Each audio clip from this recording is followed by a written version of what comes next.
सोच, पहल, बदलाव, सोच की गहराई से मोटिवेशनल चैनल।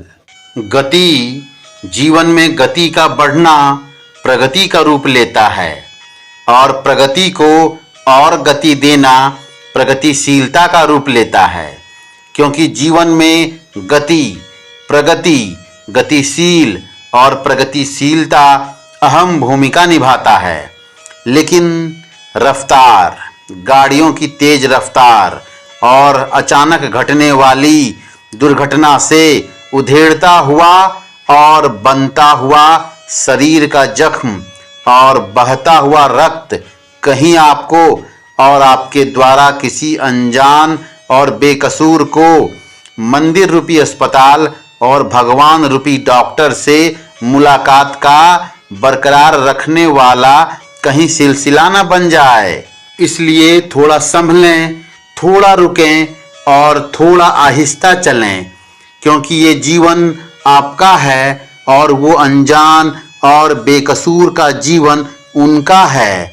और अब सोचने वाली बात यह है कि आप दोनों का जीवन अपने अपने परिवार के लिए बहुमूल्य और बेशकीमती है। आप दोनों परिवार का हिस्सा ही नहीं, परिवार का सदस्य ही नहीं, बल्कि पूरा परिवार ही हैं आप। इसलिए कम होनी चाहिए जीवन में गति से होने वाली प्रगति की नहीं, बल्कि जीवन में गाड़ियों की तेज रफ्तार से होने वाली क्षति की। और धूम रफ्तार से नहीं, बल्कि धूम खुद सावधान रहकर, सामने वाले को सुरक्षित रखकर और दोनों सावधानी बरतकर सावधानी से धूम मचाई जाती है और सावधानी से धूम मचानी चाहिए। हाँ, और एक बात, जीवन की भी गति को गतिमान रखने के लिए जीवन में गाड़ियों की तेज रफ्तार को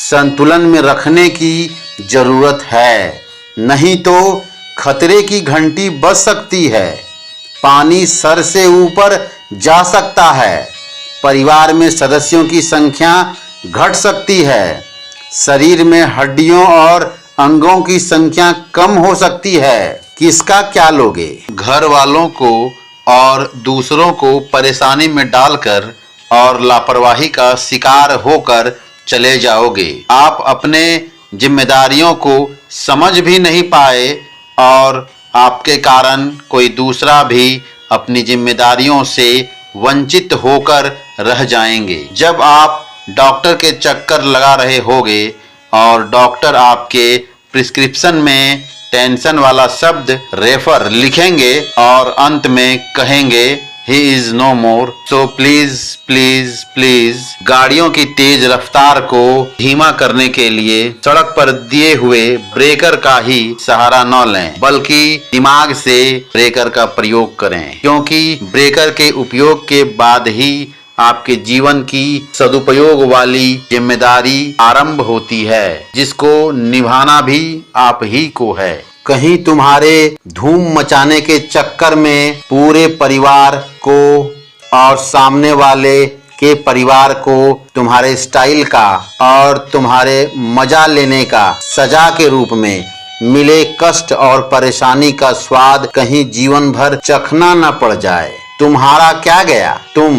तुम्हारा स्टाइल, तुम्हारे धूम मचाने का तरीका, तुम्हारा स्मार्ट बनना क्या बहुत जरूरी है? दिन और रात का समय यानी 24 घंटा भी तुम्हारे लिए कम पड़ रहा है? और कितना समय मिल जाने से ठीक रहेगा? बताओ, चलो सोच के बताओ। छोड़ो, बताने की जरूरत नहीं है, लेकिन खुद को बदलने की जरूरत है। बोलो, बदलोगे ना?